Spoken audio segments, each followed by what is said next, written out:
بسم اللہ الرحمن الرحیم کاف ہا یا عین صاد ذکر رحمت ربک عبدہ زکریا اذ نادى ربہ نداء خفیا وقال اليوم اکملت لکم دینکم واتممت علیکم نعمتی ورضیت لکم الاسلام دینا۔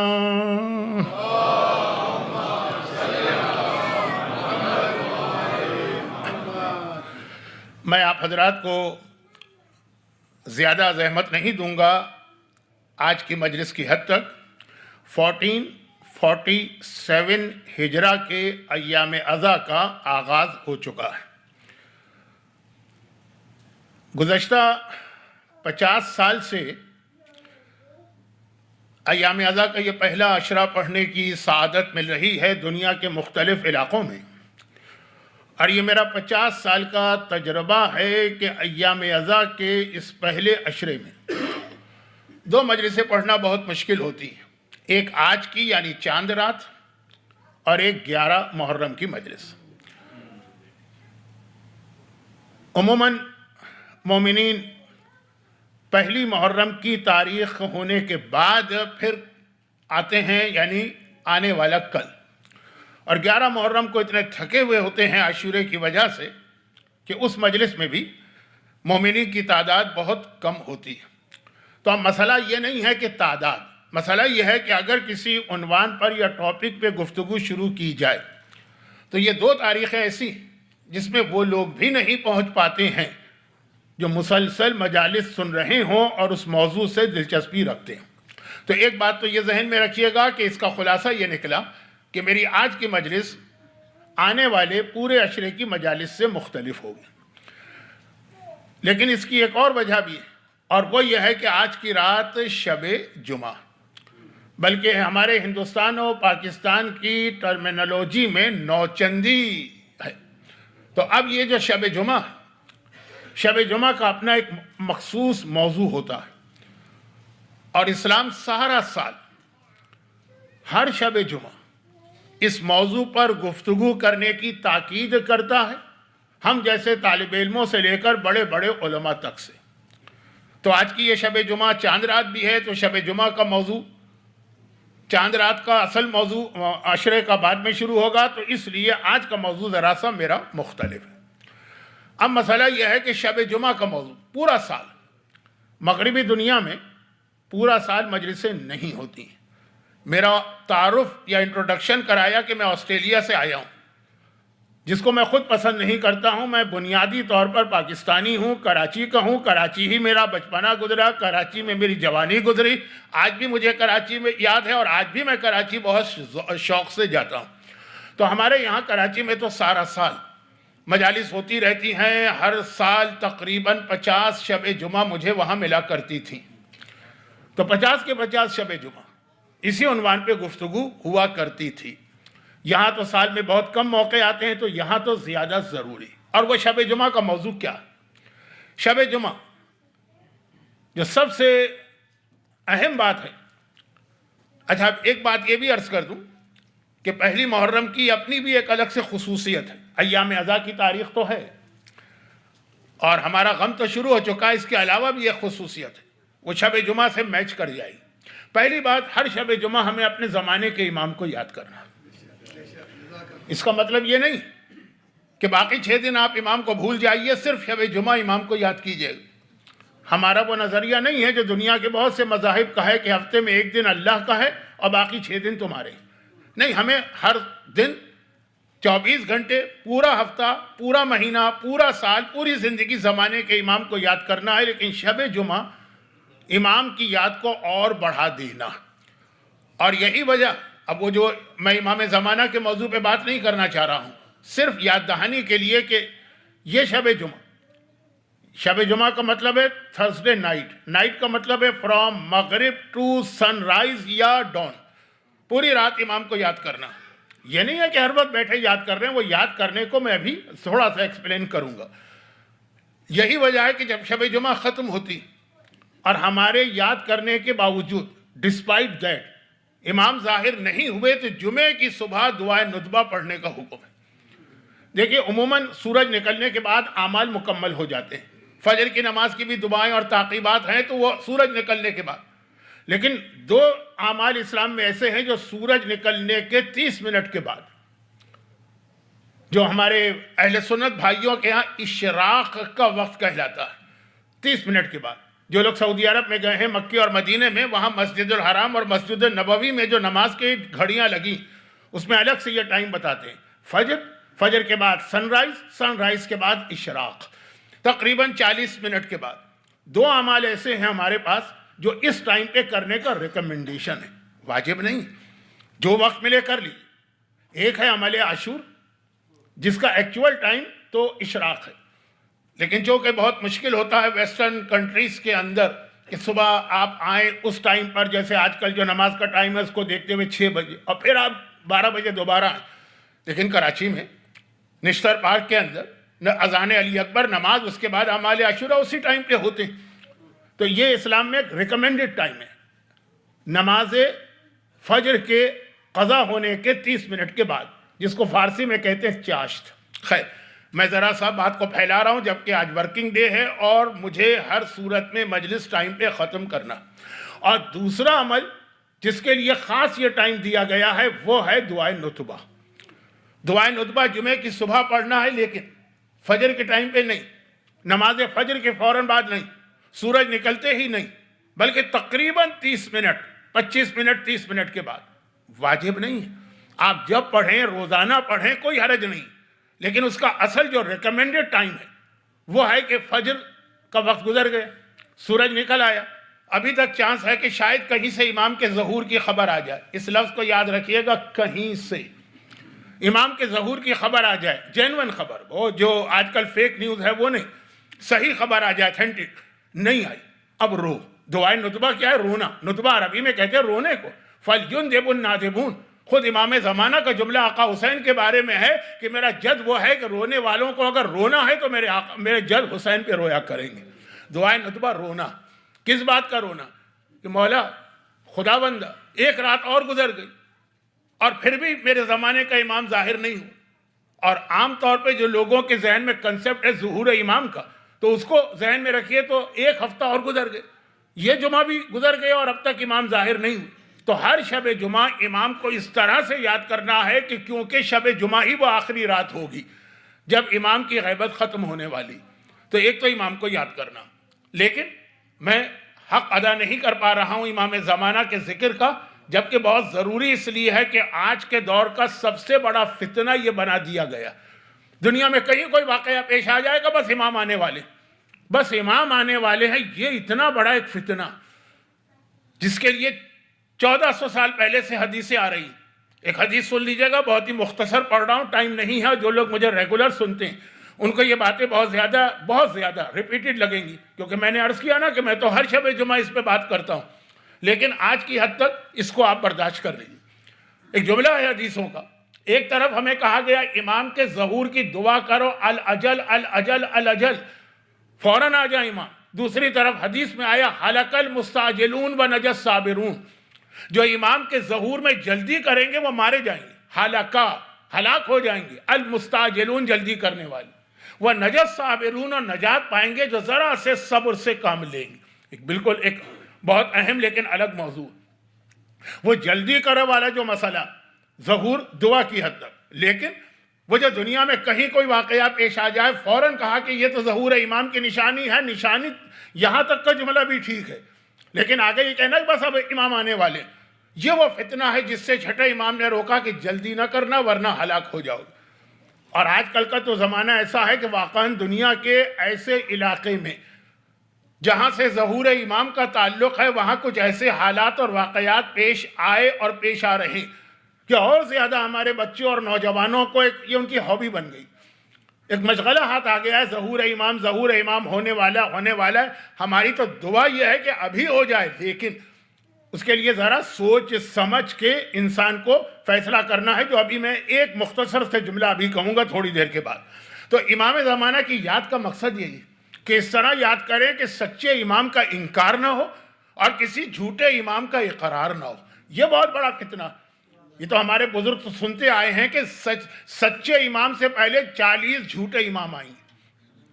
اور وہ اپنی امامت کا دعویٰ کچھ ایسی نشانیوں کی مدد سے کریں گے کہ جو ہم بچپنے سے سنتے آ رہے ہیں کہ یہ ظہور کی نشانی ہے، یہ ظہور کی نشانی ہے، ظہور کی نشانی، وہ ساری نشانیاں لے کے آئیں گے۔ آج کی جدید دنیا میں ٹیکنالوجی اتنی ترقی کر گئی کہ ظہور امام سے ریلیٹڈ بہت ساری نشانیاں بنا لینا کوئی کمال نہیں۔ دیکھیے، ایک تو دنیا کے حالات بنائے جا سکتے ہیں، اور ساتھ ساتھ جو کچھ معجزات ذہن میں، مثلا میں ایک چھوٹی سی بات کہہ رہا ہوں، ہمارے یہاں کراچی میں ایک زمانے میں بہت مشہور تھا کہ امام زمانہ کا ایک معجزہ یہ ہوگا کہ ان کا شیڈو یا سایہ نہیں ہوگا، جو رسول خدا کا معجزہ تھا نا، کہ رسول خدا کے جسم کا کوئی سایہ نہیں تھا، کوئی شیڈو نہیں تھا، وہ چلتے تھے تو سایہ نہیں بنتا تھا، کہ یہ امام کا ایک معجزہ ہوگا، تو ہم پہچان لیں گے کہ جو ظاہر ہوگا اگر اس کا شیڈو ہے تو وہ امام نہیں۔ آج کی ٹیکنالوجی کی اس ترقی کے اندر یہ کتنا آسان ہو گیا ہے کہ انسان چلے اور اس کا سایہ نہ ہو۔ مجھے یاد ہے ارلی 80s کے اندر جب یہ یوٹیوب وغیرہ تو چیزیں تھی ہی نہیں، جو میں نے پہلی تقریر ریکارڈ کرائی تھی ایک اسٹوڈیو میں جا کر ٹیلی ویژن کے لیے حج کے موضوع پر، تو وہاں پہ مجھے ایک تو ویسے گرمی بہت لگتی ہے، پسینہ بہت آتا، تو وہاں پہ وہ 2 بہت بڑی بڑی لائٹس انہوں نے میرے سامنے لگا دی۔ میں نے کہا مجھ سے 1 لائٹ برداشت نہیں ہو رہی، آپ 2 کیوں لے کے آئیں؟ کہا کہ نہیں، اگر 1 لائٹ لگائیں گے تو آپ کا شیڈو پیچھے پڑے گا، تو 1 لائٹ ادھر 1 لائٹ ادھر، یہ 2 لائٹیں مل کے شیڈو ختم کر دیتی ہیں۔ یہ میں بات کر رہا ہوں آج سے 50 سال پہلے کی، تو یہ کوئی مشکل کام نہیں۔ تو اگر ان چیزوں کی مدد سے ہم امام زمانہ کو پہچاننا چاہ رہے ہیں تو دھوکہ کھا جائیں گے مسلسل۔ اور میں یہ دیکھ رہا ہوں کہ اس وقت کا جو میڈیا ہے، آپ کو پتا ہے، آپ مجھ سے زیادہ بہتر جانتے ہیں، ایسی دنیا میں بیٹھے روزانہ فیک نیوز، روزانہ جھوٹی باتیں، عام یعنی جس کا اسلام سے کوئی تعلق نہیں ہے، عام دنیا بھی پریشان۔ اب کسی خبر پہ یقین کرنے کو دل نہیں چاہتا، بریکنگ نیوز اس طرح سے آتی ہیں اور بعد میں جھوٹی ثابت ہوتی ہیں۔ تو ظہور امام کے حوالے سے جو کہا شب جمعہ امام کو خاص یاد کرنا، تو یاد کرنے کا مطلب یہ نہیں ہے کہ ایک امام ہے ہمارا اور وہ آئے گا، یہ تو ہر وقت ہمارے ذہن میں ہونا چاہیے، 24 گھنٹے پورا ہفتہ۔ یاد کا مقصد یہی ہے کہ یہ پہچان آپ کے پاس ہونی چاہیے کہ سچا امام آئے تو آپ منع نہیں کریں گے، جھوٹا آئے گا تو اس کو مانیں گے نہیں۔ اور تھوڑا سا اس پہ میں گفتگو کروں گا لیکن آج نہیں۔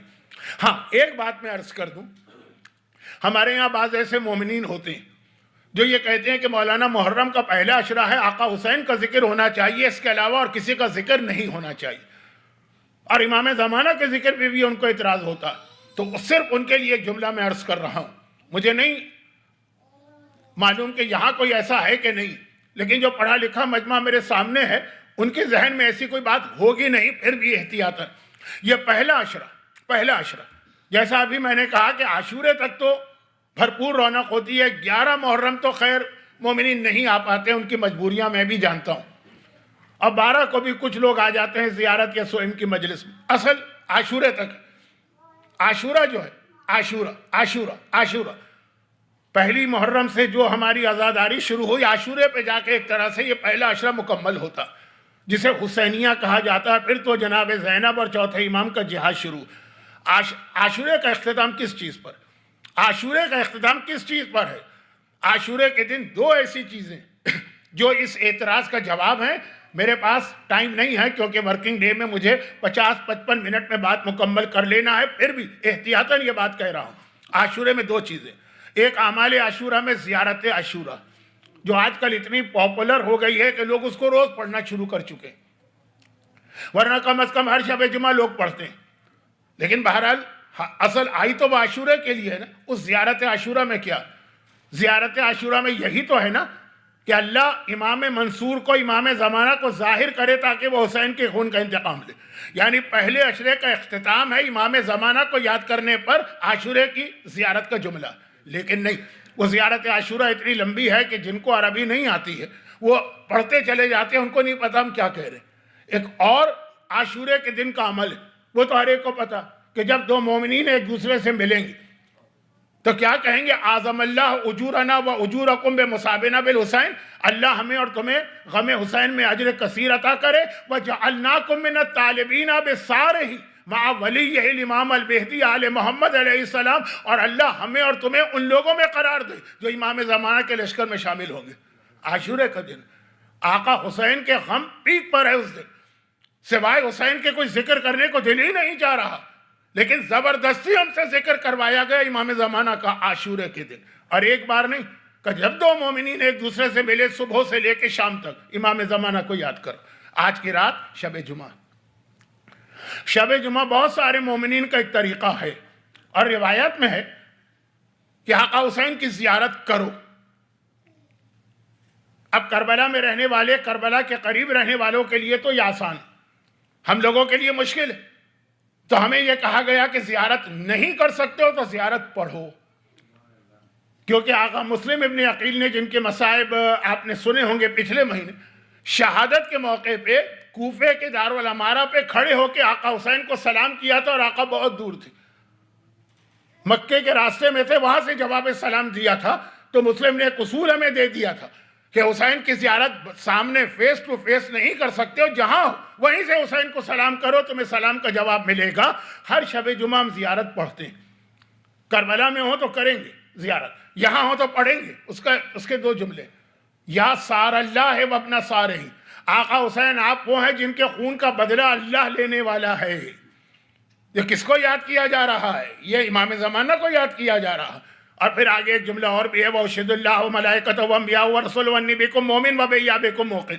اب وقت نہیں رہا میرے پاس، بات پھیل گئی، تو امام زمانہ کا ذکر آقا حسین کے ذکر سے جڑا ہوا، حسین کے ذکر سے ملا ہوا۔ بلکہ میں یہ جملہ کہہ دوں کہ جہاد شروع کیا تھا حسین نے، اختتام کو پہنچائیں گے امام زمانہ۔ تو یہ ذکر ایام اضحیٰ کے اس پہلے عشرے کے موضوع سے خلاف نہیں، لیکن مجھے احتیاطاً میں نے یہ بات کہی، ورنہ یہاں کے پڑھے لکھے مجمع سے مجھے توقع نہیں ہے کہ کوئی اعتراض کرے گا۔ آج کی رات شب جمعہ بھی، آج کی رات پہلے عشرے کی پہلی رات بھی ہے، محرم کی پہلی رات بھی ہے، اس میں ذرا سا زمانے کے امام کا تذکرہ ہے خاص حوالے سے۔ پھر ایک جملہ کہہ دوں کہ روایات میں ظہور امام کی جو نشانیاں بتائی گئی ہیں، اس میں ساتھ ساتھ یہ بھی بتایا گیا ہے کہ یہ نشانیاں کوئی ایک بار نہیں ہوں گی، کئی بار ہوں گی۔ اب تمہیں کیا پتا کہ ظہور امام کی جو نشانی روایت میں آئی وہ 7th ٹائم والی ہے کہ 8 ٹائم والی؟ مثلا بغداد تباہ ہوگا، دہلی ہندوستان کا ایک شہر ہے، ہندوستان کے بہت مومنین نظر آ رہے ہیں، اس کے بارے میں مشہور ہے کہ 7 بار دہلی اجڑی، 7 بار دہلی آباد ہوئی، بغداد بھی ایسے ہی۔ اب بغداد کی تباہی ظہور امام کی کنفرم نشانی، اور کس دن یہ نشانی دی؟ جس دن بغداد بنا تھا، سادات کے خون سے۔ بات بہت پھیلے نہیں، اس لیے روکتا ہوں، لیکن بغداد تو کئی بار اجڑا، کئی بار آباد ہوا، کئی بار اجڑا، کئی بار آباد ہوا۔ جب بغداد اجڑا لوگوں نے کہا یہ نشانی پوری ہو گئی ہے، چھٹے امام نے کہا جب بغداد کی تباہی یقینی ہے، بغداد تباہ ہو گئے، پھر بن گئے، پھر رونقیں، پھر ایک بار ترقی، پھر دوبارہ اجڑا۔ تو یہ جو نشانیاں ہیں نا، اس میں ہمیں کیسے پتا کہ اس وقت جو واقعہ پیش آیا یہ لاسٹ اور فائنل ہے، اس کے بعد یہ واقعہ دوبارہ نہیں ہوگا؟ یہ ایک طرف رکھیے، کیونکہ ہمارے بچوں کا اس وقت یوٹیوب پر، واٹس ایپ کے اوپر، سوشل میڈیا پہ ایک پسندیدہ مشغلہ، اس سے بچنا۔ کیسے بچنا ہے؟ شب جمعہ امام کو صحیح معنوں میں یاد کرنے کی کوشش کرنا۔ ابھی میں آتا ہوں اس جملے کا اصل مقصد کیا ہے۔ دوسری چیز کیا ہے؟ دوسری چیز شب جمعہ وہ بہت اہم ہے، لیکن بہت ہی زیادہ مشکل ہے لوگوں کے لیے اس کو سننا، اور وہ ہے موت۔ 24 گھنٹے انسان کو موت یاد رکھنا۔ مومن کی پہچان یہ بتائی گئی ہے کہ اس کی قبر بھی ہر وقت تیار ہوتی ہے، لیکن قبر تو قبرستان میں ہوگی نا، وہاں تو آپ جائیں گے تو دیکھیں گے، اس کا کفن بھی ہر وقت تیار ہوتا ہے اس کے بیڈ روم کے اندر۔ تو جب جائیں گے کفن پہ نگاہ پڑے گی، جب کفن دیکھیں گے تو موت یاد آئے گی۔ کہا مومن ہر وقت موت کو یاد کرتا ہے، لیکن شب جمعہ اسے موت کو زیادہ یاد کرنا۔ اور اس کی ایک وجہ بھی تیسری چیز میں آ رہی ہے، موت۔ اور موت بھی دونوں حوالوں سے، اپنی موت کو بھی یاد کرنا ہے کہ ایک دن ہمیں مر کے قبر میں جانا ہے، ایک ایک عمل کا حساب دینا۔ آج ابھی میری مجلس سے پہلے جو تلاوت قرآن تھی، انہوں نے سورہ زلزال کی تلاوت کی تھی، جو اصل میں تو مولا کے بارے میں وقال الانسان ما لہا، انسان کہہ رہا ہے یہ انسان مولا ہے، لیکن آخری آیت کیا؟ فَمَنْ يَعْمَلْ مِثْقَالَ ذَرَّةٍ خَيْرًا يَرَهُ وَمَنْ يَعْمَلْ مِثْقَالَ شَرٍّ يَرَهُ۔ جو ایک ذرے کے برابر، ایک پارٹیکل کے برابر نیکی کرے گا وہ اس کا اجر دیکھے گا، جو ایک ذرے کے برابر شر کرے گا تو وہ اس کی سزا دیکھے گا۔ یہ ابھی تلاوت ہوئی ہے، یہ قرآن اصول دے رہا ہے، لیکن ہر شب جمعہ یہ اصول کو یاد کرنا. اور کب یاد کریں گے؟ جب آپ کو یاد ہو کہ قبر میں جا کے اپنے ایک ایک عمل کا جواب دینا. میں قبر کے موضوع پہ بات نہیں کرنا چاہتا، اگرچہ میرا ٹائٹل ہی موت والا مولانا ہے، لیکن آج نہیں، آئے گی انشاءاللہ آگے کے کسی ایک مجلس میں موت کی تفصیل آئی موت. لیکن خالی اپنی موت نہیں، جو مر گئے ہیں ان کو بھی یاد کرنا. ابھی مجلس کے آغاز سے پہلے مرحومین کے لیے فاتحہ پڑھوائی گئی، تو اپنے مرحومین کو بھی یاد کرنا ہے، کیونکہ روایت میں ہے کہ آج کی رات تمہارے مرحوم تمہارے گھر میں آ کر تم سے ایک سوال کرتے ہیں کہ ہمارے لیے کوئی نیکی کرو. موت کو بھی یاد کرنا ہے. بس اس سے زیادہ نہیں کہوں گا. یہ میرا اتنا پسندیدہ موضوع کہ ایک بار میں پھسلا تو پھسلتا چلا جاؤں گا. 1.5 گھنٹے کی تقریر ہوگی اور بات نامکمل رہے گی. صرف یاد دہانی. آج کی رات موت. سورہ یاسین کی تلاوت آج کی جاتی عموماً اس لیے کہ وہ بھی موت کے مراحل کو آسان کرنے والا سورہ. اب تیسری اور آخری بات، ہر شب جمعہ وہ آج کے دور کی اہم ترین بیماری بن گئی، پرابلم بن گیا. وہ ہے تیسری چیز کیا ہے؟ دعا. اللہ ایک ہی، کائنات میں دو اللہ نہیں. وہی اللہ دنیا کائنات کی ہر جگہ کا وہی معبود ہے، وہی اللہ ہے، اور پورے سال وہی اللہ. مگر اس اللہ سے آپ مانگتے ہیں نا، مگر 2 باتیں اس نے بتائیں: ٹائم اینڈ پلیس. زمان و مکان کی تبدیلی سے دعا کی طاقت میں فرق پڑ جاتا ہے. وہی دعا اگر آپ عام راتوں کو مانگیں گے وہ بھی دعا اور اللہ سے، لیکن شب جمعہ وہی دعا مانگیں گے دعا کی طاقت بڑھ جائے گی، ایکسیپٹنس کے چانسز بہت زیادہ بڑھ جائیں گے. اور جگہ وہی دعا آپ مسجد علی کے ابو طالب ہال میں مانگیں گے، یہی دعا کربلا میں آقا حسین کے حرم میں گنبد کے نیچے مانگیں گے. جو اللہ یہاں دعا قبول کر رہا ہے وہی وہاں دعا قبول کرتا ہے، جو وہاں دعا قبول کر رہا ہے وہی یہاں دعا قبول کرتا ہے. مگر جگہ کے بدلنے سے دعا کی طاقت میں فرق پڑتا ہے. وہی اللہ جو شب جمعہ دعا قبول کر رہا ہے وہی اللہ اتوار کی رات کو بھی دعا قبول کرے گا، وہی منگل کی رات کو بھی. ایسا نہیں ہے کہ شب جمعہ کا اللہ کوئی اور ہے اور اتوار کا اللہ کوئی اور. اتوار والا اللہ تھوڑا ویک ہے، اس سے دعا مانگی وہ پورا نہ کر پائے گا. شب جمعہ والا اسٹرانگ اللہ ہے، پاورفل، وہ دعا قبول کر لے گا. ایسا نہیں، ایک ہی اللہ. مگر جگہ اور زمانہ بدلنے سے دعا کی طاقت بڑھ جاتی ہے. آج کا زمانہ ہر شب جمعہ اسی لیے کہا گیا کہ جو دعا تمہاری ہفتے کے باقی 6 دن پوری نہ ہو، آج کی رات وہی دعا اسی اللہ سے مانگو. دیکھو کتنے جلدی پوری ہوتی. مگر آج کے زمانے میں دعا کی اہمیت اور بڑھ گئی. آج عجیب مصیبتوں کا زمانہ. آخری زمانے کی ایک نشانی یہ ہے، کنفرم نشانی، ہر آدمی پریشان نظر آئے. اسٹریس، ڈپریشن، ٹینشن، کتنی ہی ایسی بیماریاں جو ہم نے اپنے بچپنے میں یا جوانی میں جن کے نام بھی نہیں سنے تھے. آج ہر خاندان میں 10، 12، 15 کیس ہوتے ہیں. بلکہ اب تو ڈاکٹر حضرات کہتے ہیں جو فزیکل بیماریاں ہیں اس کا روٹ کاز بھی جو ہے وہ یہی ڈپریشن یا ٹینشن ٹائپ کی چیزیں ہوتی ہیں. بھائی آپ کی شوگر کنٹرول نہیں ہو سکتی جب تک کہ آپ جو ہیں ایک ریلیکس ماحول میں زندگی نہ گزاریں، اس ٹینشن سے اپنے آپ کو نہ بچا. آپ کا بلڈ پریشر کنٹرول نہیں ہو سکتا. مجھے اس موضوع پہ بات نہیں کرنا چاہیے، یہ میری فیلڈ نہیں ہے. جیسے میں کسی ڈاکٹر کو اجازت نہیں دوں گا کہ وہ حلال و حرام کے مسئلے میں ٹانگ اڑائے، اسی طرح مجھے بھی یہ اجازت نہیں. لیکن 50 سال پرانا ڈائبیٹک پیشنٹ ہوں، اتنا تجربہ تو میرے پاس آ گیا ہے دنیا بھر کے ڈاکٹروں سے مشورے لینے اور سننے کے بعد کہ یہ بات کہہ سکتا ہوں. تو اب یہ اس پریشانی کے زمانے میں دعا مومن کا سب سے بڑا سہارا.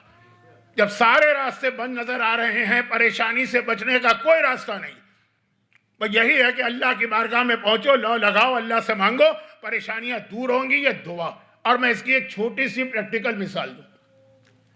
آپ چلے جائیے یوٹیوب کے اوپر، بڑے بڑے علماء، بڑے قابل احترام علماء دنیا بھر میں جن کی شہرت، ان کی مجالس بھی ہیں. آپ دیکھیں گے ایک مجلس ہے، اس کے ویورز مثلاً 2000، 4000، 5000، اور وہی عالم کو جب دعا بتاتا ہے 70,000، 80,000. میں اپنی بات کروں، میرے جو کلپ ہوتے ہیں آپ جائیے یوٹیوب پہ 30، 40، 50، بہت ہوئے 200، 300. ایک دفعہ میں نے دیکھا کہ میرا ایک کلپ تھا 90,000 لوگوں نے دیکھا. میں خود حیران ہو گیا، بھائی یہ کیا معجزہ ہوا. پتا چلا اس میں نے کوئی دعا بتائی تھی. وہ دعا کے کلپ جو اس وقت چل رہے ہیں آپ خود جا کے دیکھ لیجئے, چیک کر لیجئے, کیا وجہ. وہی عالم جب کوئی علمی بات کر رہا ہے, تفسیر قرآن بتا رہا ہے, اقوال معصومین بتا رہا ہے, اسلامک ہسٹری بتا رہا ہے, حلال و حرام کے مسئلے بتا رہا ہے, تو سننے والے 4000. اور وہی اگر کوئی دعا بتا رہا, گرچہ یہ بھی آج کے دور کا ایک فتنہ, یہ جو دعا کے کلپ ہے. عالم تو ایک دعا بتاتا ہے, جن کا جو اس کلپ کو اپلوڈ کرتے ہیں وہ اس پہ ہیڈنگ ڈال دیتے ہیں کہ اگر یہ عمل کیا دعا قبول نہ ہو تو میرا گریبان پکڑنا. یہ میری ایک دعا کے بارے میں کہا, میں نے کہا نہیں, میرا گریبان فالتو نہیں ہے کہ آپ آ کے میرا گریبان پکڑیں. نہ میں نے ایسی کوئی بات کہی ہے, لیکن تھمبنیل اس نے یہ لگا دی. یہ دعا مانگو اپنی جگہ اٹھنے سے پہلے معجزہ ہو جائے گا. یہ جو ہے نا, یہ دعا پر سے ہمارا ٹرسٹ ختم کرنے والی چیز ہے, کیونکہ آپ وہ دعا مانگتے ہیں اتنے جلدی تو دعا قبول نہیں ہوتی. اتنے جلدی صرف پستول کی گولی اثر کرتی ہے, یا پوٹیشیم سائنائڈ کا زہر اثر کرتا, جتنا وہ تھمبنیل آ رہے ہیں مختلف دعاؤں کے. لیکن بات یہ ہے کہ کیوں آخر یہ سب کیوں ہو رہا ہے؟ اس لیے کہ لوگ پریشان ہیں. معصوم کی حدیث ہے, یہ عربی کا محاورہ بھی ہے, شاید اردو میں بھی ہے, نہیں اردو میں بھی, الغریق یثبت بالعشیش, ڈوبنے والا تنکے کو بھی سہارا بنا لیتا. تو اور کہیں راستہ نظر نہیں آ رہا پریشانی سے بچنے کا, دعا یہ ایک سہارا. تو آج کے دور میں جو دعا اتنی پاپولر ہو رہی ہیں, یوٹیوب پر آپ جا کے کلپ دیکھیے, خالی کلپ تو ہر چیز کے, ویورز دیکھیں کہ کتنے لوگ اس کلپ کو دیکھ رہے ہیں, تو اندازہ ہوتا ہے دعا کا. تو شب جمعہ کی دعا. اب آئیے, یہ تینوں جو چیزیں میں نے بتائیں شب جمعہ کی, اس کے اندر ایک کامن فیکٹر سنیے, پھر آج کی رات کی وجہ سے ایک بات عرض کرنا. کامن فیکٹر کیا؟ امام زمانہ کو یاد کرنا, موت کو یاد کرنا ہے, دعا کرنا. اور دعا میں نے کہا, پھر ایک دوہرا دوں جملہ, یہ کام آئے گا آگے چل کر آج ہی کی مجلس میں. ٹائم اینڈ پلیس, زمان و مکان, اس کا بہت بڑا ایفیکٹ ہوتا ہے. جگہ یہاں دعا مانگ رہے ہیں, اور وقت, جس وقت دعا مانگ رہے ہیں. اب تینوں میں ایک چیز کامن ہے, اور وہ یہ ہے کہ تینوں چیزیں جو شب جمعہ کا موضوع, اور یہ ہے اصل اسلام کا پیغام. شب جمعہ یاد کرو, کیا مطلب؟ ہر آدمی کہتا ہے جی ہمیں مرنا تو ہے, موت تو برحق ہے. کیا یہ ہے موت کی یاد؟ بھئی امام زمانہ تو آئیں گے, ہم ان کا انتظار کر رہے ہیں. کیا یہ ہے شب جمعہ امام کی یاد؟ فلاں پرابلم ہے, ہم نے یہ دعا مانگ لی, پوری نہیں ہوئی. نہیں, یہ نہیں ہے یاد. کامن فیکٹر تیاری, پریپریشن. امام زمانہ کو یاد کرو کا مطلب ہے امام کے لیے پریپیئرڈ ہو کے بیٹھو کہ اگر ابھی امام آ جائے تو آپ کے لیے کوئی مسئلہ نہ ہو. آپ فوراً جا کے امام کو اپنا فیس بھی دکھا سکیں. مردوں کا فیس بھی ایسا ہو کہ دکھا سکے, خواتین کے سر کا اسکارف بھی ایسا ہو کہ امام کے سامنے جا سکے. اس طرح ویل پریپیئرڈ ہو کے بیٹھی. پہلے زمانے میں غلط فہمی تھی, امام زمانہ کی تیاری یہ ہے کہ تلوار اپنے ساتھ رکھ کے سوئیے بستر پہ. وہ غلط فہمی تھی. دیکھیے ان کی جو تھنکنگ تھی وہ تو وہی اسلام والی ہے, تیاری کرو. مگر تیاری یہ نہیں ہے. تیاری یہ ہے کہ اس وقت امام آ جائے تو جیسا امام اپنی آرمی کو دیکھنا چاہتے ہیں نا ویسے ہو. یعنی بالکل حبیب ابن مظاہر کی طرح کہ آقا نے بلایا حبیب پہنچ گئے, اور اسی طرح تیار ہو کے پہنچے جیسا حسین چاہتے تھے. باقی باتیں حبیب ابن مظاہر کی شہادت کی مجلس میں ہوں گی. پریپریشن, امام کو شب جمعہ یاد کرو, یعنی ایوری شب جمعہ اپنے آپ کو دیکھو کہ کیا ہم امام کے لیے ویل پریپرڈ ہیں. اگر آج صبح امام آ گئے ہم جا سکتے ہیں کہ نہیں جا سکتے. اب یہ خود ایک الگ موضوع ہے جو میرا اس عشرے کا عنوان نہیں. موت کو یاد کرنے کا مطلب یہ نہیں کہ ہاں ہر ایک کو مرنا ہے, بھائی موت تو برحق ہے, ایک دن تو مرنا ہی, یہ نہیں ہے. تیار ہو کہ نہیں؟ آج ملک الموت تمہارے پاس آ جائے, تم تیار ہو قبر میں جانے کو اور خدا کو جواب دینے کو؟ یا آپ نے کہا نہیں ابھی تو جوانی ہے, بہت وقت باقی ہے, بعد میں توبہ کر لیں گے. موت کو یاد کرنے کا مطلب پریپریشن, اور آج چیک کرو اپنے آپ کو. اسی طرح دعا کا مطلب کیا ہے؟ دعا تو کرو, لیکن دیکھو کہ دعا پریپریشن کے ساتھ کر رہے ہو کہ نہیں کر رہے ہو. حضرت موسیٰ کا مشہور واقعہ ہے. یہ واقعات انبیاء کے اس لیے ہوتے ہیں تاکہ ہمیں اور آپ کو ایک لیسن ملے, ورنہ نبی کا تو اعتقاد ہے اس بات پر. اچھا, اب یہ جو واقعہ ہے یہ اتنی کامن بات ہے کہ اس واقعے کو پڑھنے کا بھی سمجھیے ٹائم نہیں. دعا پریپریشن چاہتی ہے. حضرت موسیٰ بیمار پڑ گئے. اللہ کے جلیل القدر انبیاء میں تذکرہ ہوتا.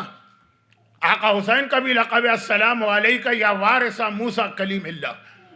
وارث ہیں حضرت موسیٰ کے, بہت بلند رتبہ ہے، اور قرآن میں سب سے زیادہ جس نبی کا ذکر ہے وہ ہمارا نبی بھی نہیں ہے، جو افضل انبیاء ہے، جو سردار انبیاء ہے، جس کے پسینے کے قطرے سے انبیاء کی خلقت ہوئی ہے، لیکن ذکر سب سے زیادہ حضرت موسیٰ کا ہے۔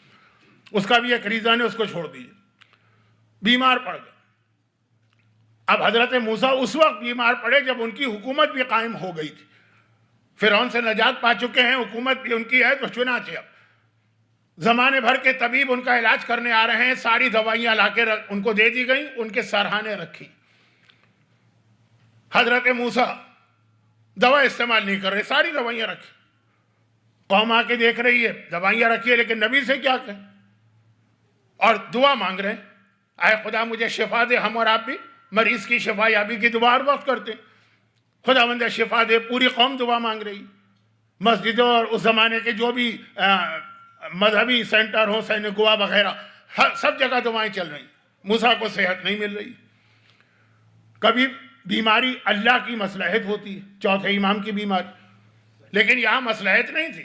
آخر قوم نے کہا کہ یا نبی خدا اللہ سے پوچھئے نا، اللہ اگر آپ کی دعا قبول نہیں کر رہا ہے تو ہماری دعا کی تو کوئی حیثیت ہی نہیں۔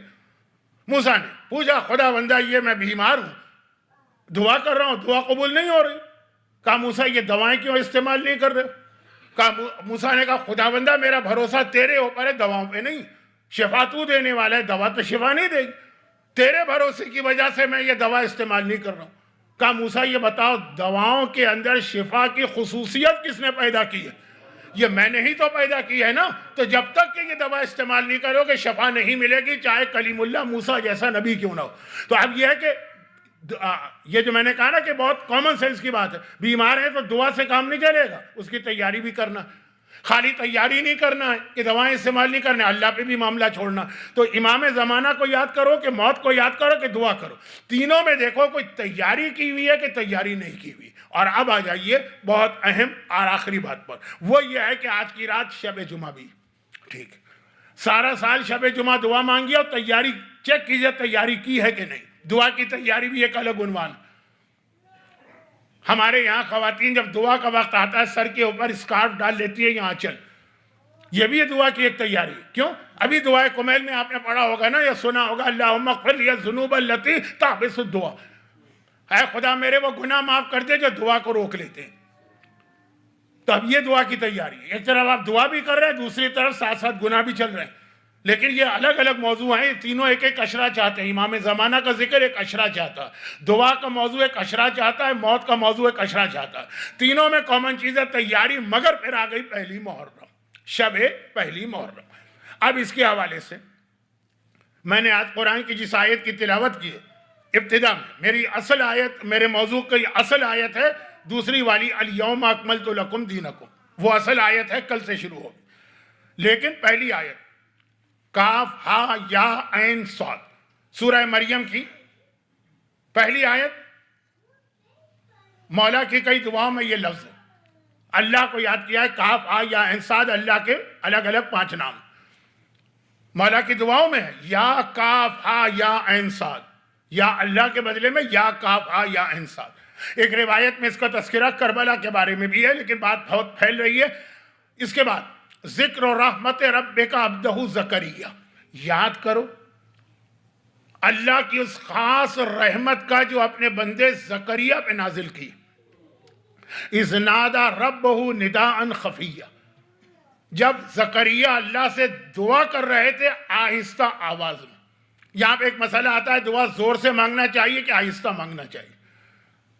قرآن کریم جس طرح سے حضرت زکریا کو اپریشیٹ کر رہا ہے، اذ نادى ربہ نداء خفیا، تو ایک نظریہ بہت سارے علماء کا یہی کہ دعا ہمیشہ آہستہ اور خاموشی سے، گرچہ یہاں ایک اور وجہ بھی تھی، حضرت زکریا کی آواز بہت ہی لو لیول تھا، قرآن نے کہا خفیہ، جیسے کوئی چھپ کے خفیہ طریقے سے دعا مانگے، یہ وہی اردو کا لفظ ہے خفیہ۔ یہاں پہ ایک تو وجہ یہ ہے کہ دعا وہ قبول ہے جو آہستہ سے مانگی جائے، بعض دعاؤں کے لیے حکم ہے کہ بآواز بلند، لیکن سب دعاؤں کے لیے نہیں۔ دوسرا ایک اور مسئلہ، حضرت زکریا دعا کیا مانگ رہے ہیں؟ اولاد کی دعا مانگ رہے ہیں کہ اے خدا مجھے ایک اولاد چاہیے یرثنی جو میرا وارث بنے، سورہ مریم کی 3 آیت۔ اب یہ آیت بھی بہت اہم ہے۔ یہ آیت بتا رہی ہے کہ نبی کا وارث بنتا ہے، اور ادھر دربار خلافت میں کہا گیا کہ نہیں، نبی کا کوئی وارث نہیں ہوا کرتا ہے، نبی جو چھوڑ جائیں وہ امت کے لیے۔ اور قرآن کہہ رہا ہے کہ حضرت زکریا کی وہ دعا جسے اللہ اپریشیٹ کر رہا ہے وہ ہے یرثنی، مجھے ایک ایسا بیٹا چاہیے ولیہ، جو ایک ولی، ایک جانشین۔ جانشین کے معنوں میں ولی قرآن میں آیا، وہاں بھی من کن تو مولا جانشین کے معنوں میں ہے۔ سورہ مریم کی یہ آیت بہت اہم ہے، 3 آیت۔ ایک بیٹا چاہیے جو میرا جانشین ہو اور میرا وارث بنے۔ اور اس کے بعد پھر قرآن نے کہا کہ یا یحییٰ انا نبشرک بغلام اسمہ یحییٰ لم نجعلہ من قبل سمیہ، اے یحییٰ ہم نے تمہاری دعا قبول کر لی اور تمہیں ایک بیٹا عطا کیا جس کا نام ہم نے رکھا یحییٰ، اور اس سے پہلے یہ نام کسی کا نہیں۔ ضمناً ایک حدیث سن لیجئے، یہ 2 الگ الگ حدیثیں، ان کو میں ملا رہا ہوں، ٹائم کم ہے۔ کہا گیا کہ آقا حسین اور جناب یحییٰ میں 5 چیزیں کامن ہیں۔ پہلی بات یہی آیت، خدا نے کہا اے زکریا تمہارے بیٹے کا نام ہم دے رہے ہیں، تمہیں نام نہیں رکھنا ہے، ہم یہ نام رکھیں گے، اور ایسا نام رکھیں گے جو آج سے پہلے کسی کا نہیں۔ لم نجعلہ من قبل سمیہ، یہ نام اس سے پہلے کسی کا نہیں۔ جب آقا حسین کی ولادت ہوئی وہاں بھی یہی واقعہ پیش آیا کہ ماں نے کہا باپ نام رکھے گا، باپ نے کہا رسول نام رکھیں گے، رسول نے کہا اللہ نام رکھے گا۔ حسین کا نام بھی آسمان سے آیا، اور یہ نام بھی ایسا تھا کہ عربی کا لفظ ہے لیکن آج سے پہلے عربوں میں یہ نام کسی کا نہیں تھا۔ یحییٰ کا نام بھی اللہ نے رکھا اور یہ کہہ کے رکھا کہ اس سے پہلے کسی کا نہیں۔ آقا حسین کا نام بھی اللہ نے رکھا اور یہ کہہ کے رکھا کہ اس سے پہلے یہ نام کسی کا نہیں۔ دونوں کی شہادت پہ 40 دن آسمان رویا۔ رویا کا مطلب کیا ہے کہ اگر کوئی کپڑا آپ زمین پہ بچھائیں یا سرخ، اس پہ سرخ دھبے پڑ جاتے ہیں، چھینٹے، زمین پہ دیکھیں جگہ جگہ سرخی نظر آتی۔ 40 دن تک آقا حسین کی شہادت کے بعد بھی، اور 40 دن تک جناب یحییٰ کی شہادت کے بعد۔ اور تیسری چیز جس میں راوی کی بھی سمجھ میں بات نہیں آئی تھی تو اس نے امام سے سوال کیا، یہ چھٹے امام کی حدیث ہے۔ تیسری چیز، جناب یحییٰ کی شہادت کے بعد بھی پہلے امام نے یہ لفظ استعمال کیا کہ 40 دن سورج رویا، اور میرے جد حسین کی شہادت کے بعد بھی 40 دن سورج رویا۔ آسمان سے سرخ بارش کا ہونا یہ سمجھ میں آ رہا، سورج کا رونا۔ خالی آج کے لوگ عقل مند و چالاک نہیں ہیں، امام کے صحابی بھی ایک ایک چیز وضاحت کرتے تھے کہ مولا سورج کیسے رویا؟ کہ 40 دن تک سورج کی جو روشنی تھی یہ کم ہو کے سرخی ہو، 40 دن تک سورج سرخ سرخ سرخ نظر آتا۔ جو غروب آفتاب کے وقت کیفیت ہے کہ 40 دن تک سورج کی روشنی بہت ڈم ہو گئی، سرخی نظر آ رہی ہے، یہ سورج کا رونا کا۔ چوتھی چیز یہ کہ دونوں کا قاتل، جناب یحییٰ کا قاتل بھی اور آقا حسین کا قاتل بھی، ایک ایسی اولاد تھی جو حلال نہیں تھی، دونوں کا قاتل ولد حلال نہیں تھا، اور دونوں کا کٹا ہوا سر بدکار لوگوں کے سامنے پیش کیا گیا۔ جناب یحییٰ کا سر وہ جو بادشاہ کی وہ بیٹی تھی اور اس سے شادی کرنا چاہتا تھا، اور اس نے کہا تھا یحییٰ کا سر چاہیے۔ جامع مسجد دمشق کی زیارت جب آپ کرتے تھے تو جناب یحییٰ کی قبر پہ واقعہ پورا پڑھا جاتا ہے، اور یہ تو کرسچنز میں زیادہ مشہور۔ اور میرے جد کا کٹا ہوا سر بھی بدکار ترین انسان ابن زیاد و یزید کے سامنے پیش ہوا۔ اور 5ویں چیز چوتھے امام نے بتائی، فرمایا آج کی مجلس کے مصائب کا وقت شروع ہونے والا ہے نا، فرمایا کہ میرے بابا آقا حسین پورے سفر کربلا میں، مدینے سے کربلا پہنچنے تک پورے راستے، اس سفر کے درمیان سب سے زیادہ جناب یحییٰ کا ذکر کرتے رہے، ان کے مصائب کو بیان کرتے رہے اور ان کے مصائب پہ روتے رہے۔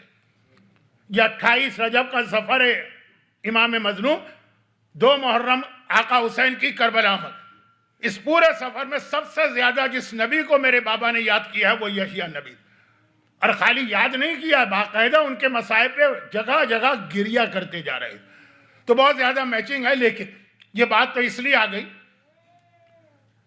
کہ دعا جناب یحییٰ نے کے لیے دعا مانگی زکریا نے، کیونکہ وہ بڑھاپے میں پہنچ چکے اور اولاد نہیں، تو دعا مانگی۔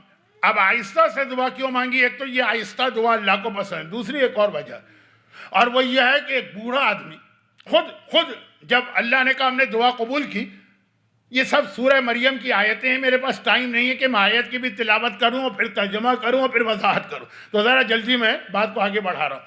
آیت نمبر 3 دیکھیے، آیت نمبر 4 دیکھیے، آیت نمبر 5 دیکھیے۔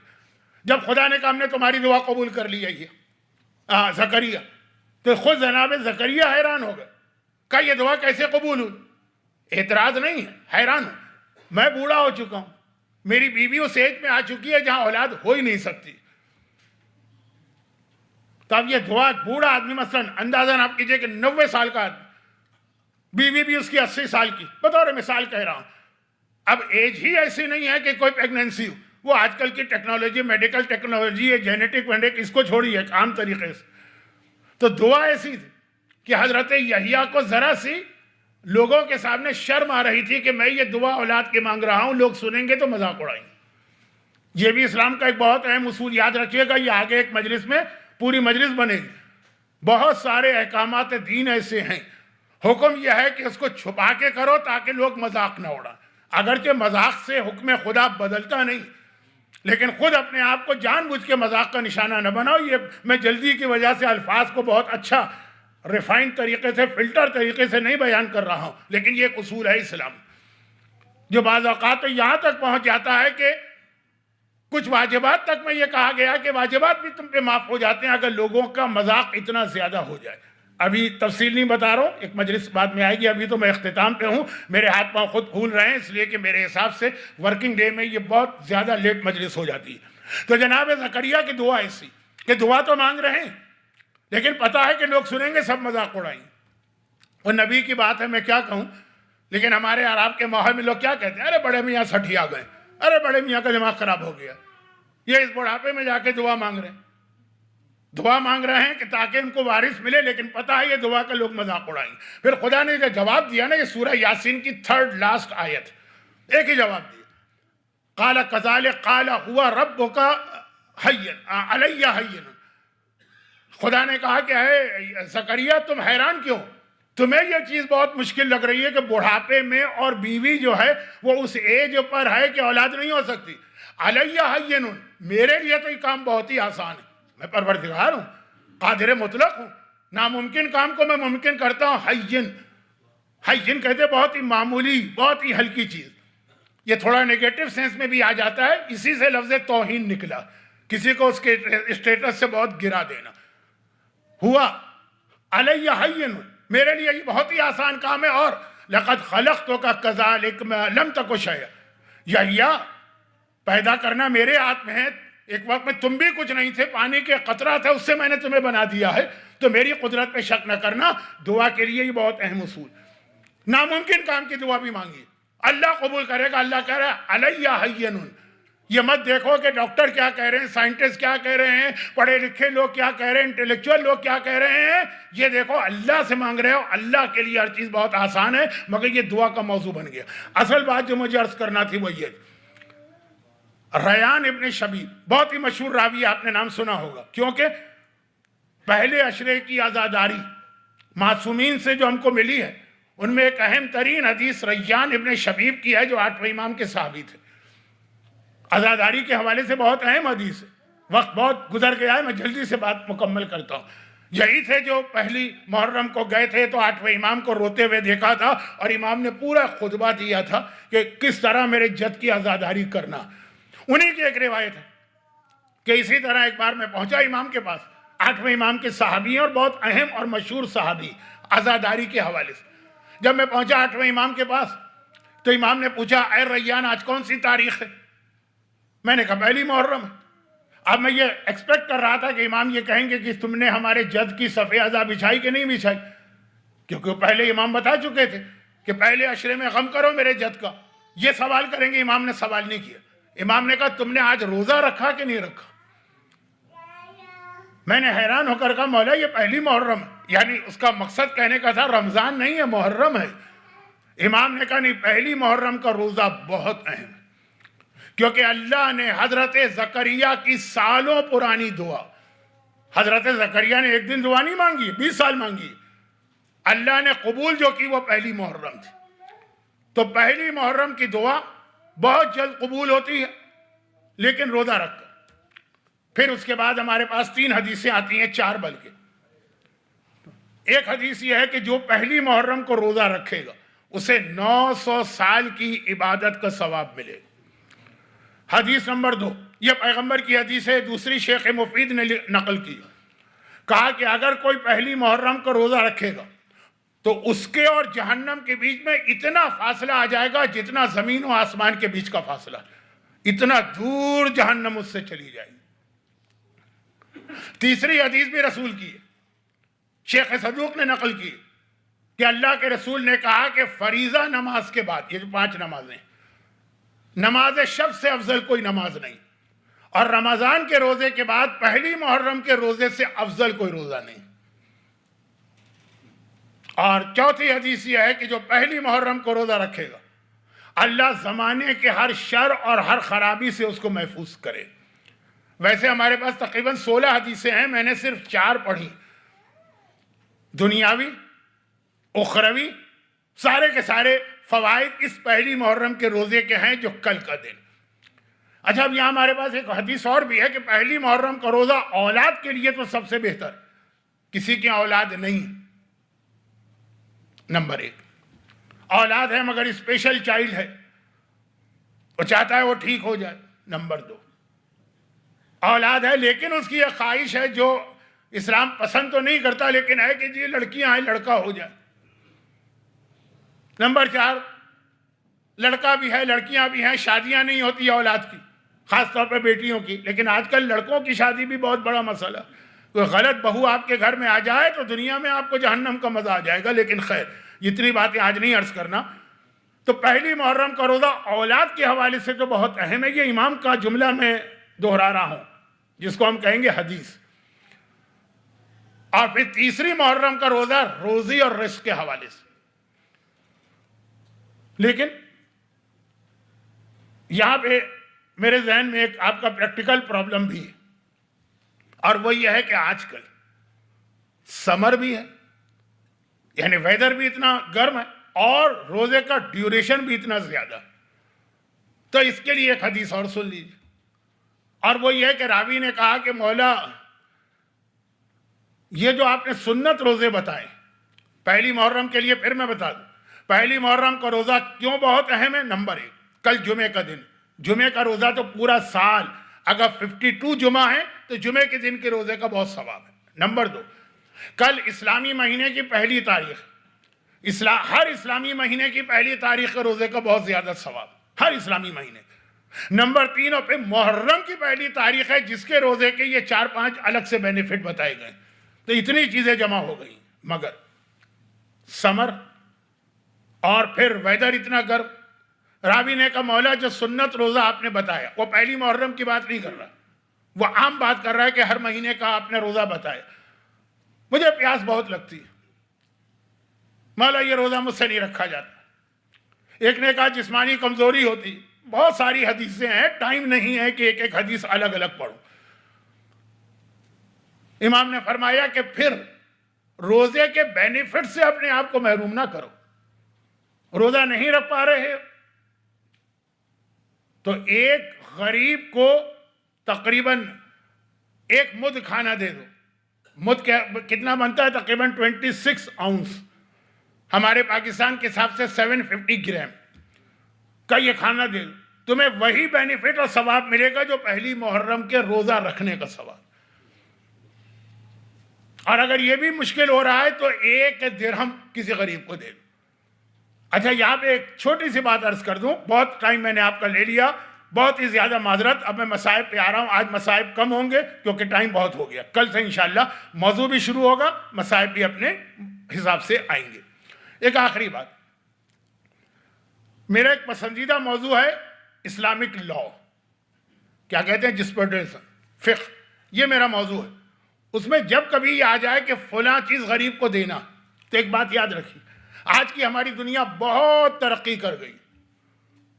چنانچہ پہلے سونے اور چاندی کے کوائنز ہوتے تھے، درہم و دینار، پھر پیپر کرنسی آئی، پھر کریڈٹ کارڈ آیا، پھر کرپٹو کرنسی آئی. اب ہر چیز ہوائی، کچھ بھی نہیں آپ کے پاس، فزیکلی کوئی چیز نہیں. مگر اسلام اس کے ساتھ نہیں چل رہا. جب بھی کہا جائے فلاں چیز دینا ہے تو یاد رکھیے کہ یوزولی اس سے مراد ہوتی ہے چیز دینا ہے، کیش بھی نہیں چلے گا. یہ کریڈٹ کارڈ وغیرہ تو چھوڑیے، بہت سے لوگ کریڈٹ کارڈ سے فطرہ ادا کرتے ہیں، وہ فطرہ صحیح ہونا بھی غلط، لیکن یہ مسائل آپ علماء سے پوچھے گا، مجھے وقت ملا تو آگے کسی مجلس میں تھوڑی سی روشنی ڈالوں گا. لیکن ہمارے ہاں خود بخود، یہ میں بات کر رہا ہوں جو میرا ایج گروپ ہے، جو کیش کا عادی، اب آپ لوگ تو کرپٹو کرنسی تک پہنچ چکے ہوں گے، جو کیش کا عادی، جب کہا گیا کہ مثلا غریب کو کھانا کھلا دو، ٹھیک ہے 26 اونس کتنا بنا پاکستانی، مثلا 500 روپے بنے، 500 بھیجوا دی. یہ نہیں ہوا، چیز ہی دینا پڑتی. درہم کہا گیا تو درہم ہی دینا پڑتا، یعنی چاندی. دینار کہا گیا تو دینار ہی دینا پڑتا، یعنی سونا. کہیں کہیں پر کیش دینے کی سہولت ہے، ورنہ 90% کیش نہیں چلے گا. اور ہمارے یہاں مثلا آدمی رمضان میں بیمار، تو وہ ہر روزے کے بدلے میں کھانا غریب کو دے گا، لوگ کیش بھجوا دیتے. کچھ نہیں، وہ ایک صدقہ ہو گیا، چیریٹی ہو گئی، ثواب ملا. روزے کے بدلے میں جو آپ کو ایک پینلٹی دینا تھی وہ ادا نہیں ہوئی. یہ ضمنی بات آ گئی، ٹائم نہیں تھا، پھر بھی میں نے کہا وضاحت کر دوں. کھانا تو کھانا ہی دینا. ہاں پھر غریب کی مرضی ہے، وہ کھانا کھائے کہ بیچ دے، وہ اس کی بات ہے، یہ وہ مالک بن گیا. آپ کو کھانا بھجوانا، یا یہ کہ غریب کو کیش دیں مگر یہ یقین حاصل کرے کہ وہ اس سے کھانا خریدے گا. اب بات بہت لمبی ہو گئی، واپس آ جاؤ. پہلی محرم دعا کے اعتبار سے بہت اہم. آج تو کئی چیزیں جمع ہو گئی، شب جمعہ بھی ہے، جمعہ کا دن بھی ہے، پہلی محرم بھی ہے، تو دعا کے اعتبار سے بہت اہم ہے اور روزے کے اعتبار سے. اب بعض لوگ کہتے ہیں مولانا یہ محرم ہے، شہزادی کونین صف اعضا بچھا کے بیٹھی، اہل بیت غم کر رہے ہیں، اور ہم بیٹھ کر اپنے مسائل و اپنا دکھا رونا رو. پورا سال ہمارے پاس پڑا، یہی تاریخ ہے یہ ساری چیزوں کی. بھئی جب آپ کربلا جاتے ہیں، وہاں جا کے آپ کیا کرتے ہیں؟ کربلا میں آقا حسین کی سب سے بڑی جو فضیلت کربلا کے حوالے سے بتائی جاتی ہے، ویسے تو فضیلتیں بہت، کہ آقا نے میدان کربلا میں جان دی، اللہ نے 3 وعدے کیے حسین سے. اے حسین، امامت تیری اولاد میں رہے گی، شفاعت کا حق تجھے ملے گا، اور تیرے روضے پہ جو گنبد بنا ہے اس کے نیچے کی دعا قبول. کربلا ہم جاتے ہیں، وہاں سوائے رونے کے کوئی کام نہیں ہونا چاہیے، لیکن وہاں بھی کہا گیا کہ دعا کرو. تو یہ ایام اعضا کے 10 دن بہت اہم ہے دعا کے لیے، خاص طور پر پہلی تاریخ. اور کسی نے یہ اعتراض کیا کہ مولانا وہاں فاطمہ کا گھر لٹ رہا، اور ہم کہیں گے کہ اللہ ہمارا مورگیج ادا ہو جائے، اللہ ہمارا اچھا مکان بن جائے، اے اللہ ہمیں اچھی گاڑی مل جائے، اے اللہ ہماری اولاد ہو جائے. کو مناسبت لگ رہی ہے؟ کسی کے گھر میں میت پڑی ہو تو ہم یہ ساری باتیں کریں گے؟ تم نے اہل بیت کو سمجھا ہی نہیں. اہل بیت کریم ہیں، کریم، ابن کریم. عربی میں کریم کسے کہتے ہیں؟ ایک ہوتا ہے سخی، ایک ہوتا ہے کریم. سخی مانے جو خود بھی کھاتا ہے دوسرے کو بھی کھلاتا ہے. کریم کہتے ہیں جو خود فاقہ کرتا ہے مگر دوسرے کو کھلاتا ہے. 3 دن مسکین و یتیم و اسیر آ جائیں، اپنے آگے کی روٹی اٹھا کے اس کو دے دیتے ہیں. اہل بیت پسند کرتے ہیں کہ ہم ان سے مانگیں، وہ خود فاقے سے ہوں گے، ہمیں کھلائیں گے. خود ان کے گھر میں میت ہوگی لیکن وہ ہمارے بچوں کی حفاظت کریں گے. خود وہ بیمار ہوں گے لیکن وہ ہمیں شفا دیں گے. یہ کریم ابن کریم ابن کریم. اور آج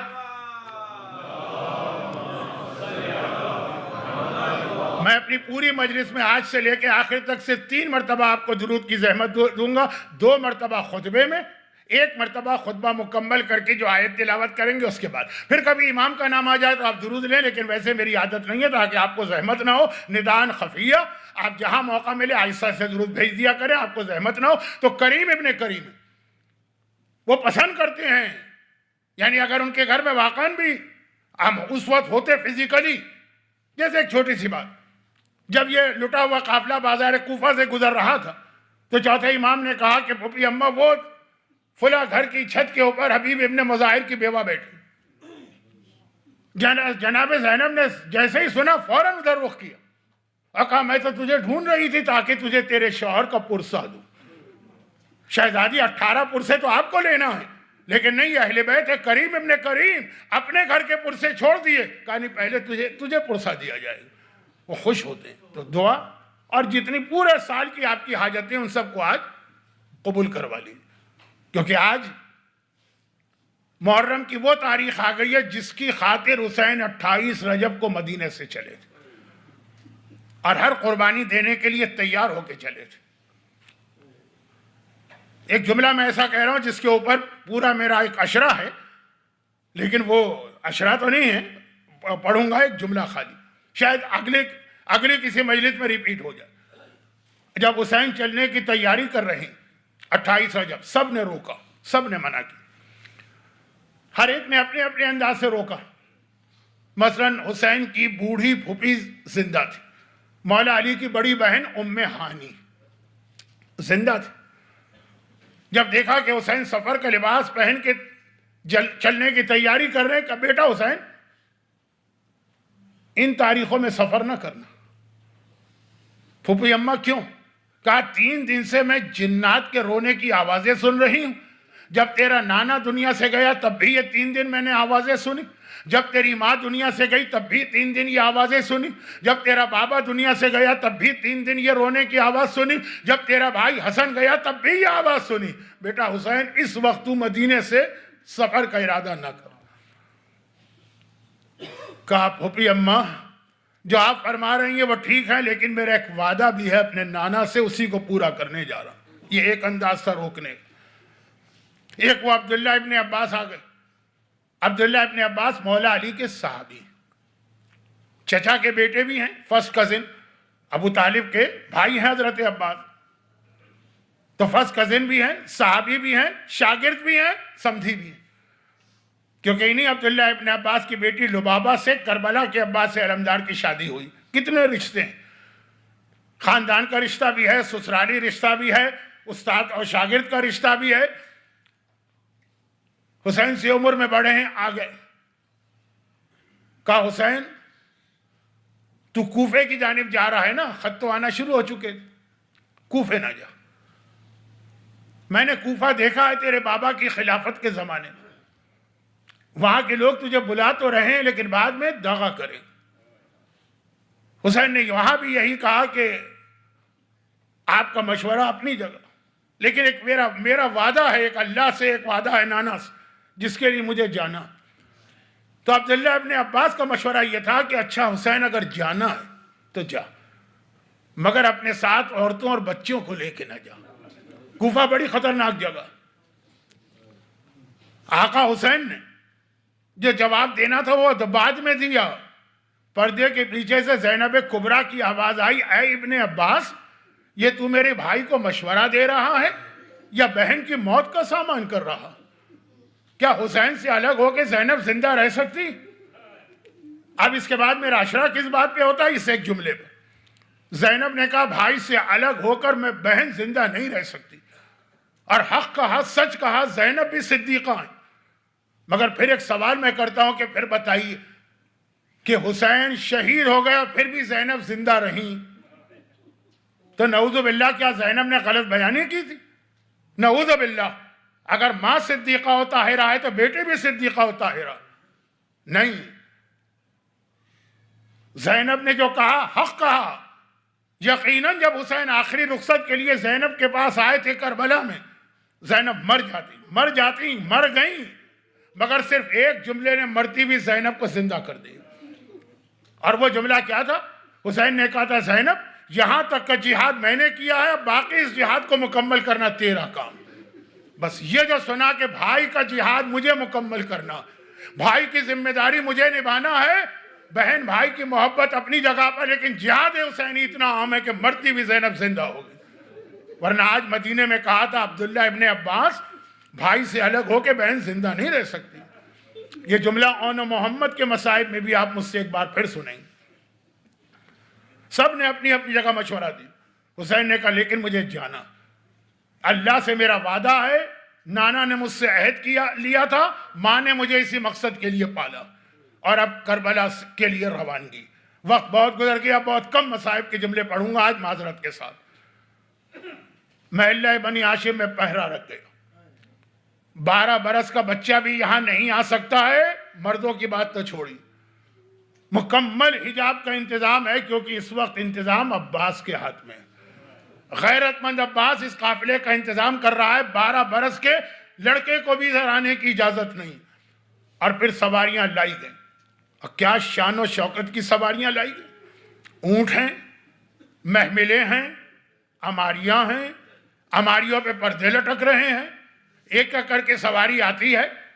اللہ جب بھی آپ کو مدینے میں لے جائے تو محلہ بنی ہاشم کی وہ گلی ضرور دیکھیے گا، جو اب ٹوٹ پھوٹ تو گئی ہے لیکن لوکیشن تو وہی ہے نا جہاں پہ یہ سواریاں لائی گئیں۔ ایک ایک سواری آتی ہے، حسین کنیز کو بیت الشرف میں بھجواتے ہیں، بی بی کو پیغام ملتا ہے، ام فروہ کو پیغام ملا شہزادی آپ کی سواری آ گئی۔ ام فروہ اپنے گھر سے نکل کے آئیں، سواری کے قریب پہنچیں، قاسم تڑپ کے آگے بڑھے، ماں سوار ہو رہی ہیں، ماں کو سہارا دینا ہے۔ قاسم نے ام فروہ کو سہارا دے کے سوار کرایا۔ لیلا باہر آتی ہیں، 18 سال کا جوان غیرت مند بیٹا اکبر تڑپ کے آگے بڑھا، ماں سوار ہو رہی ہے، اکبر نے ماں کو سوار کرایا۔ ام کلثوم کی باری آئی، ایک مرتبہ اولاد نہیں ہے لیکن چھوٹا بھائی 20 سال چھوٹا بھائی اولاد کی طرح ہوتا ہے، عباس تڑپ کے آگے بڑھے، ام کلثوم کو عباس نے سوار کرایا، اور پھر آخر میں ایک بار بیت الشرف سے خانوادہ عصمت و طہارت سے ثانیہ زہرا زینب کبریٰ وارث علی زینب باہر آتی ہیں۔ بس زینب کو باہر آتا دیکھا، ایک طرف سے عباس دوڑ کے آئے سوار کرانا ہے، ایک طرف سے اکبر تڑپ کے آئے سوار کرانا ہے، مگر حسین نے روک دیا۔ عباس بھیا تم نہیں، اکبر بیٹا تم نہیں، زینب آ رہی ہے، زینب کو حسین خود سوار کرائے گا۔ اور یہ کہہ کہ میرے آقا نے زینب کو سوار کرایا اور 28 رجب کا قافلہ چلا۔ اب ذرا سوچی، جن بیویوں نے 28 رجب کے قافلے کی یہ حرمت، یہ احترام اور یہ شان دیکھا، یہی بیویاں ہیں۔ 11 محرم کا دن ہے، کربلا کا مقتل ہے، سواریاں لائی جا رہی ہیں، لیکن پردے پڑے ہیں؟ جی نہیں۔ محملیں رکھی ہیں؟ جی نہیں۔ عماریاں ہیں؟ نہیں۔ حکم آتا ہے بیویوں سے کہ اسی حالت میں ان اونٹوں کی ننگی پیٹھ پہ بیٹھنا ہے۔ بیویوں نے اونٹ دیکھے۔ ایک بار 28 رجب کا مدینہ یاد آ گیا، اپنے سوار کرانے والے وارث یاد آ گئے۔